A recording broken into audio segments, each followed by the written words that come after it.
2004 నుంచి 2014 వరకు కాంగ్రెస్ పార్టీకి రాజశేఖర రెడ్డి గారికి అండగా నిలబడ్డారు, అభివృద్ధిని చూసినాం.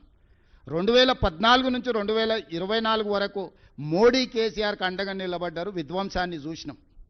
ఈ 2024 నుంచి 2034 వరకు 10 సంవత్సరాలు జంట నగరాల ప్రజలు మాకు అండగా నిలబడండి, అభివృద్ధి చేసి చూపిస్తాము, మెట్రో పూర్తి చేస్తాం, మూసీ నది ప్రక్షాళన చేస్తాము, హైదరాబాద్కు గోదావరి జలాలను ఇంకా అదనంగా తీసుకొస్తాం, ఫ్యూచర్ సిటీని నిర్మిస్తాం, రేడియల్ రోడ్డును నిర్మిస్తాము, రీజనల్ రింగ్ రోడ్డును నిర్మిస్తాము, మచిలీపట్నం పోర్టుకు రోడ్లు వేస్తాము, శ్రీశైలానికి ఎలివేటర్ కారిడార్తో పాటు గ్రీన్ఫీల్డ్ హైవేస్ నిర్మిస్తాము,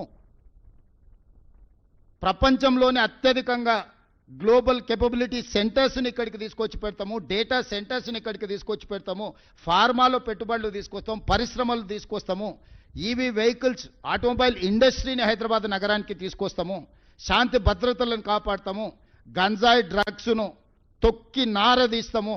ఇవాళ మనం ఎంత కష్టపడ్డా మన పిల్లలు స్కూల్కి పోయి గంజాయి చాక్లెట్లు తినే పరిస్థితి వచ్చిందంటే ఎంత ఆందోళనకరమైన పరిస్థితి ఉంది నగరంలో. చెరువులు కబ్జా పెట్టుకొని, నాలాలు కబ్జా పెట్టుకుంటే ఆ నీళ్లు మనం జీవితాంతం కష్టపడ్డ వస్తువులన్నీ కూడా నీట మునిగిపోతే ఆ దుఃఖం ఏందో చూడండి. నాలాలు చెరువులు కబ్జాలు పెట్టుకున్న వాళ్ళు 10ల మీద ఉంటే వాళ్ళ కబ్జాల వల్ల మునిగేటోళ్ళు వేల మీద వేలాది కుటుంబాలు ఉన్నాయి. వాళ్ళకి న్యాయం చేద్దాం, నష్టపరిహారం ఇద్దాం. చెరువులు ఆక్రమించుకున్న వాళ్ళు లేకపోతే నాలాలు ఆక్రమించుకున్న వాళ్ళు పేదోళ్ళు ఉంటే, బలిసినోడు ఉంటే పగులుతుంది, పేదోడు ఉంటే ఆదుకుందాం.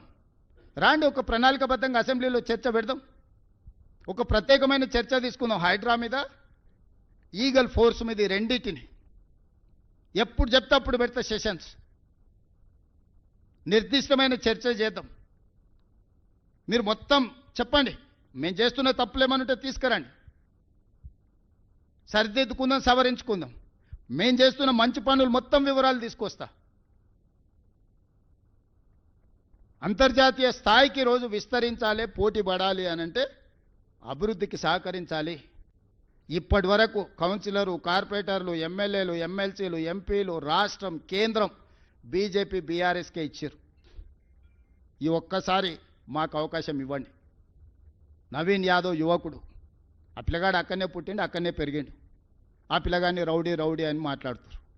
ఎవడా దీపావళి పండుగ రోజు గంజాయి కొట్టేటోడు రౌడీ అవుతాడా? గల్లీల పేదోళ్ళకి అండగా నిలబట్టోడు రౌడీ అవుతాడా? 10 ఏళ్ళ సినిమా హీరోల గెస్ట్ హౌస్లలో నువ్వు ఎట్లా గడిపినావో లోకానికి అంతే తెలుసు. ఎప్పుడైనా సినిమా కార్మికుల గురించి ఏ రోజు అని పిలిచి మాట్లాడినవా?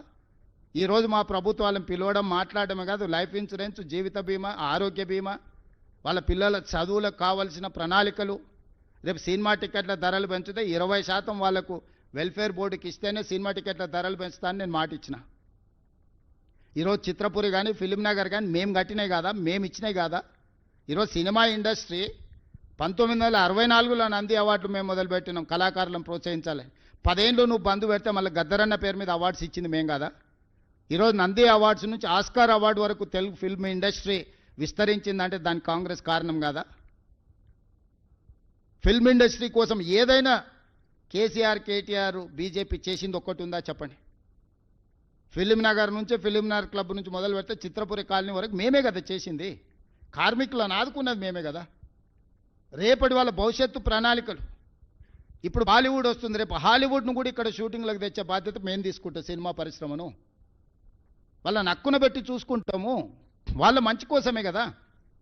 నిఖత్ జరీన్, సిరాజ్కు డిఎస్పీ ఉద్యోగాలు ఎందుకు ఇచ్చినాం? క్రీడల్ని ప్రోత్సహించడానికి కదా. మొహమ్మద్ అజారుద్దీన్ ఈరోజు మంత్రిని చేస్తే కూడా మీకు కడుపుమంట. మా మంత్రివర్గంలో మా నాయకుడు ప్రజల కోసం ప్రాతినిధ్యం ఇస్తే మీకెందుకు దుఃఖము? నాకు అసలు అర్థమే కాలే. అసలు ఏంది వీళ్ళ ఆలోచన? భావదారిద్ర్యం ఏంది? దరిద్రపు కొట్టు ఆలోచనలు ఏంది? దుఃఖమేంది వీళ్ళది? మీ సమస్యలు కూడా పెండింగ్ ఉంటే నేను వచ్చినాకనే పరిష్కరించిన. మీకు నష్టం కోర్టు తీర్పు వల్ల జరిగింది. కానీ మీకు రాజశేఖర రెడ్డి గారు ఇచ్చిపోయిన ఇళ్ల పట్టాలు 10 ఏళ్ళు ఇవ్వకుండా పక్కన పెడితే నేనే కదా మీకు అందరికీ, మీ అందరితో భోజనం చేసి మీ అందరినీ మంచి చేయాలని ఒక అడుగు ముందుకు వేసినాం కదా. రేపు భవిష్యత్తులో కూడా మీకోసం ఏదైనా మంచి చేయాలని, ఎట్లా దాని నుంచి బయటపడాలని చూస్తున్నాం కదా. మీ మంచి కోసం కూడా ఆలోచన చేస్తలేమా? పెద్దలు శ్రీనివాసరెడ్డి గారిని మీ తరఫున పెట్టలేదా?